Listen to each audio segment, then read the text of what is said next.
Everyone, my name is Daniel Crane, and I am the Community Engagement and Program Manager of the Center for Creative Entrepreneurship. And today is our CCE Global Industry Spotlight.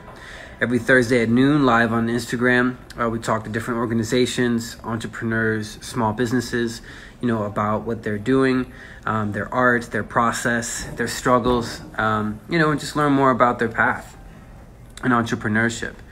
It's really, it's really important for entrepreneurs as a community to be able to connect with each other and to learn, what are the resources out there to, help me build, the thing I want to build.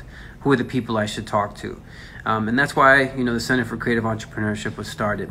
We want to be a center. We want to be a centrality for entrepreneurs to come and find the resources, find the people, ask the right questions, and learn things.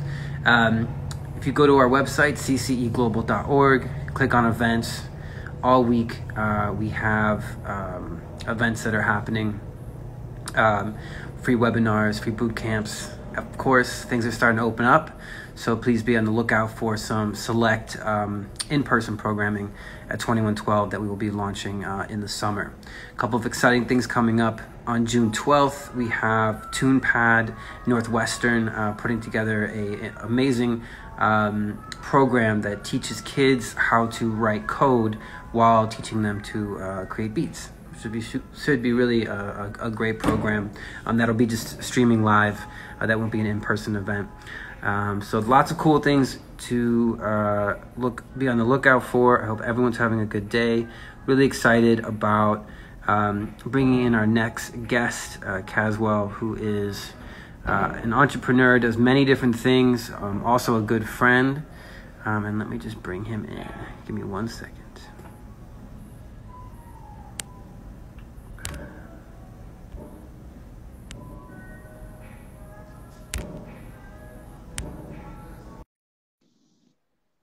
All right, I just invited him in. Hopefully he will pop in a second and we can kind of talk to Caswell about the things that he's doing. Oh, what's up, man?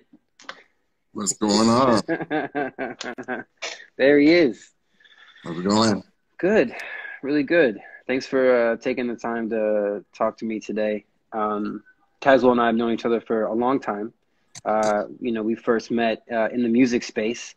Caswell's an incredible DJ, and I definitely played drums with him many times. Nice chemistry, man.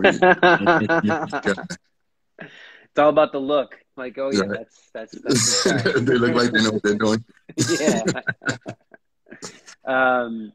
But I wanted to talk a little bit about I think a lot of my friends, as we were developing our creative paths when we were younger, we didn't think of ourselves as, I didn't think as myself as an entrepreneur, right? Right. Like I'm building my business. It's just like, no, I like to play music or I like to DJ, and you've really seemed to have kind of a path of like, I got this music thing, and then you got into design and you got into building, and I think all of those things are interrelated on some component. They're all creative endeavors. But can you talk a little bit about like that process and you being like, hey, like I want to be my own boss. Like we've talked about that, it's like, I want to step away from the 9-to-5 job or whatever that may be and do my own thing. So. Right. So when I talk about music first. So music was a thing we were doing. It was fun, we were making a little money here and there, but every person that's doing, every person that's doing what we're doing, they want to be that person that they admire the most, which is pretty big, You're right. And to get to that it's crazy. If you're in it, you have to, you learn the steps and you learn, who you talk to, A&Rs, record labels, but you still have to be chosen by them and chosen by the public, right? Mm-hmm. So doing that dream is almost a false reality, right? But you continue to do it. You're passionate about it. So that's the thing that we, both of us continue to still do. But when our world we're big dogs, you know. It's not like we're like small change because we work hard at it. We never quit. Right. We keep reinventing ourselves and stuff like that. So when I decided I want to do this thing full time, art and music, it was, you know, you have to start to get legit. You know, you have to start talking to people who's doing what you're doing, developing things. No matter if it's music or not, you have to think about what makes a certain thing successful. You know, one of your homies might own a coffee shop that, you know, and he wasn't in the music scene. It's just the person you know, and you know, how'd you do this? What'd you do? You know, I did step one. I got some money from this person, or you know, I saved from my 9 to 5 to build this dream. You know, because a lot of us, we still work a 9 to 5, and then we're out at night. Right. So you know, you leave. You know, I would leave work and go straight to the painting studio. You know, or buying records, spending all my money on records. Mm-hmm. You know, so that's the kind of thing, the focus that and the drive you have to have, no matter what. Your end goal has to be a big one, you know, to get where you want to be at some point, you know. And when did it, like, you know, for some of the visual art and the design and building, when did you start to see like, oh, like I can actually, you know, make a living from this, or there's a lot of growth potential, or like what was the switch, you know, for that? When I feel like I can make a living from it, it was, you know, so I worked at a hospital for a while, about 12 years, yeah. And so, you know, that job ended, but I already had my mindset to do this art thing. So I used to do odd and end jobs for like construction and, you know, carpentry and stuff like that. But, you know, that stuff is for artists, it's like the redundant craziness. It's like, I don't want to keep putting up stud walls. Right. So we got into like theater and stage design and stuff like that. And when I figured I can do that, because, you know, you're making these fantastical things, you're like, and then you can take that into a space, a functional space. So it's not all about the stage. You go and you look at a restaurant and you're like, I want to do this. The person's like, I want to do this in a restaurant, but we can't. And I'm like, why not? Right. Why not? Let's build a cookie machine that shoot cookies to your table. When you know, and stuff like that. You know, it's like, let's make this water fountain inside of the bathroom that you can't touch. You know, whatever craziness that you want. And that's when I started thinking of like design as a day-to-day thing. And you can make and making money from that. Just creating amazing things for, you know, basic stuff, you know, just like a shoe store or, you know, a flower shop. You know, why can't you have that amazing display like you just walked in the jungle to buy, you know, some tulips or something like that? I don't know. Yeah. And the people that so jumping into the theater world, like how did you like get into that, into creating stage design? Okay, so I was doing overhire work, so I would get these phone calls because, you know, doing carpentry, people always need hands. They need labor. So doing overhire work, I got a phone call, you know, from one of my buddies, like, we need to build this stuff, man. It's cool. And when the people there, they see how you work, they see what you're doing, they figure out, oh, you're not just a carpenter. You can make creative decisions and you have creative solutions for problems that they have. You do that. And it's like that world is as big as it might seem, is small. So, you know, you get with the painter, or, you know, you get with the other designer, you get with the sound designer, you get with all these people, and these projects keep coming up. And then, you know, you just stay in the loop, and you have, before you know it, you have a little community of your own with people that respect your work, and you have to respect other people's work too. So that's the other thing that, you know, you can't just be out there on your own. You got to support people, and you got to, you know, figure out that they're amazing, not just because you want something from them, but because you know, you actually admire their stuff. Right. And they would do the same for you. So yeah, during that time, building and getting into, you know, technical director jobs, and, you know, being respectful in that space. Just because we're artists don't mean we're like all crazy all the time. People think that. you know, but, you know, so Yeah. that's the thing. And then, you know, eventually you're like, oh, I got to start paying some taxes on this shit. So you're Right. just like, you know, you become a business. You have to say, this is my job, as much as us as artists who don't like to think as their passion as their job. Once you start making money from it, you know, Yeah. it's work, and it's good work. Yeah. Talk a little bit about, I like the, you know, you got to go support people. It's funny, you know, I always think about in the music space, it's like, hey man, can I come like, you know, open up for you? And it's like, well, you never come to any of my gigs. Yeah, So, exactly. No, no. no, You know, and that, you know, when you show up for other people, you know, other people show up for you. You know, right, exactly. that's just how it is. Talk a little bit about, I know, you know, there was a store I think that you were working on. I think you helped out a little bit with Eric's new venture. Talk about some of the projects that you've had in kind of the last year. Well, the top of the year, I got a good friend. His name is Will. Then Will called me up and was like, I need help with this project. And I walk in this place and it's like 3,000 square feet. I'm like, we can fill this place, man. You crazy? So we worked on that, and there was Iridium. It's on Block 37 downtown. Okay. And it's a sneaker boutique, and it's pretty amazing, man. You know, Yeah. you get it. You know, I'm an Adidas person, so I Right. don't know anything about $1,000 Jordans, you know, Right. or that kind of stuff. So even getting into that world and realizing that that's a whole entity in itself, you know, doing that. Did a couple restaurants this year. Did some upgrades in the Silver Room. Right. Just adding little things. Norman Teague designed that one. Yeah. Yeah, I work with him a lot. Yeah. We just had him actually on a global talk with him and Max.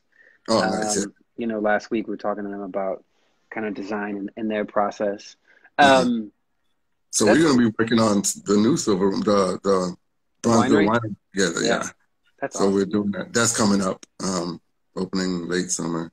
Yeah. So that's a big deal, man. It's a huge endeavor. Yeah. Cool. Yeah, that's fantastic. What would you say, you know,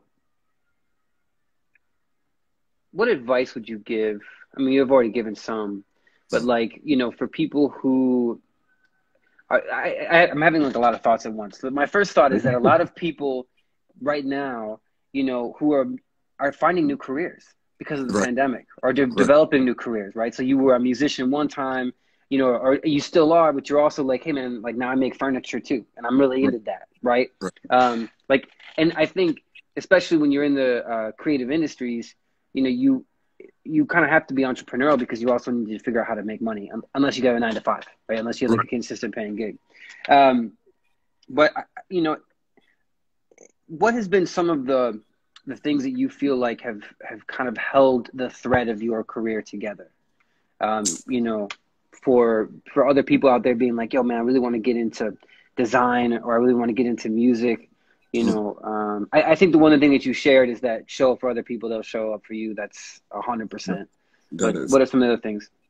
I think it's in the art field, people tell you, you know, there's a lot of outside chatter, and they tell you you can't be a painter and a drummer. It doesn't make any sense. You can't cross, and it's not true. If you have a creative state, you have a creative state.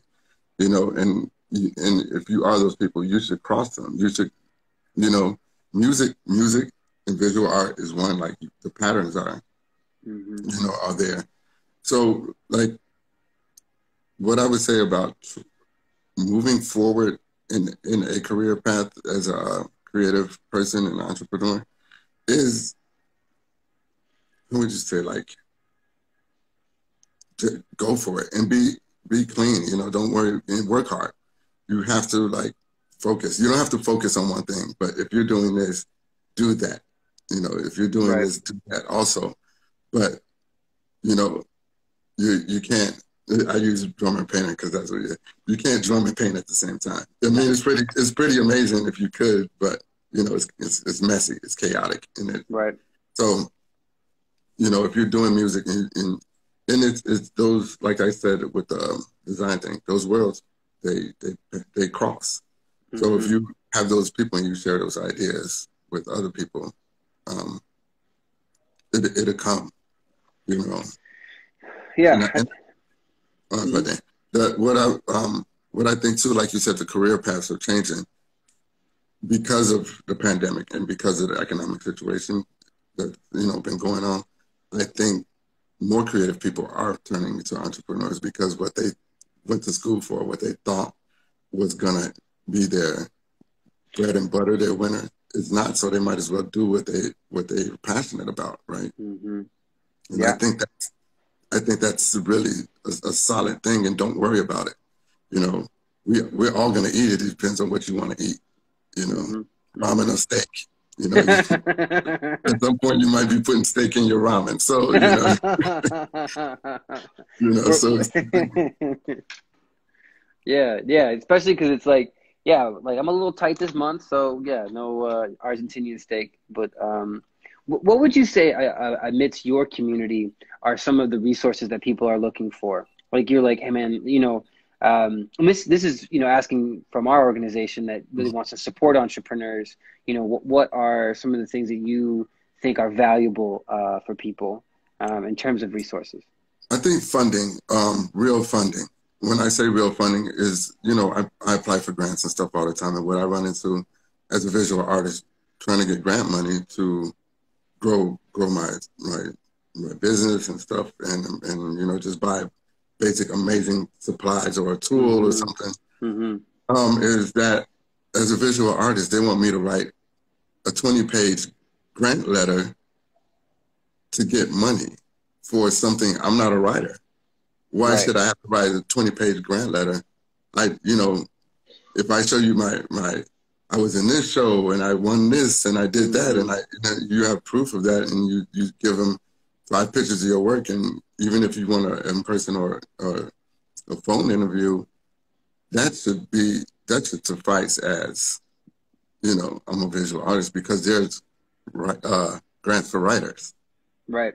you know. No, I So totally agree with you. I think that a lot of I know some foundations are trying to redo their grant application process because of that specific yeah, thing, how it's a very exclusive door in terms of like a lot of people, have grant writers on staff that on will, staff, yeah, right, that will write the grant for the individual.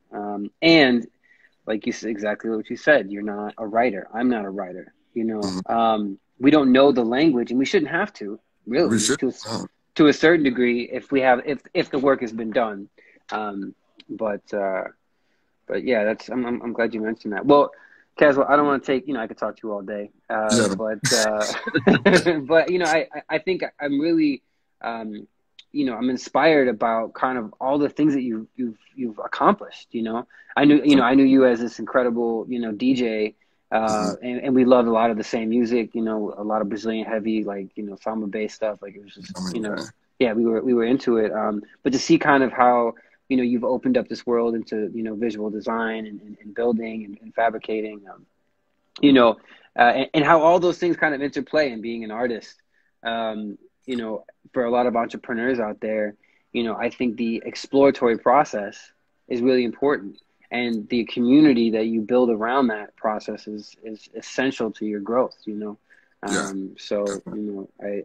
and we got to keep working on how to get artists paid, how Right, to fund their endeavors. you know right. And um, on the last note, work hard. People see us on Instagram posting, and they're proud of you and all that stuff. But I don't sleep, man. yeah, You know, yeah, yeah, I sleep. And when I do sleep, I'm dreaming about what I should be doing, solutions, yeah. and stuff like that. So work hard. It's not easy, and nothing's going to Hmm. be handed to you. That's the big thing. So Hmm. everybody out there that's working on their thing, don't give up. Yeah, And that's real love right there, and that's going to be your thing. And the better you get it, the more shit you're gonna have to do. So yeah, no, you 100%. sleep later. Relax later. You know, so that's what Yeah, it is. man. Yeah, it is 100%. And I think you know that that hustle, especially for me when I was a full-time musician, man. Like it was just like you know, I said yes to everything and worked Yes. hard and play. You know, it's like, oh, you need this, I can do that. Like, maybe I couldn't do it. You know, just give me a shot. Right. But yeah, that's great advice. Well, thanks for taking the time to talk to us today. You heard it here from the Center for Creative Entrepreneurship, hanging out with Caswell James, DJ, builder, visual design. You know, he does it all. So check his work out, support what he's doing, and we hope everyone has a great rest of the week. So Thanks, take care, man. everyone. Yep. All right, Caswell. Take care, man. Yeah. Thank Hey, you. peace.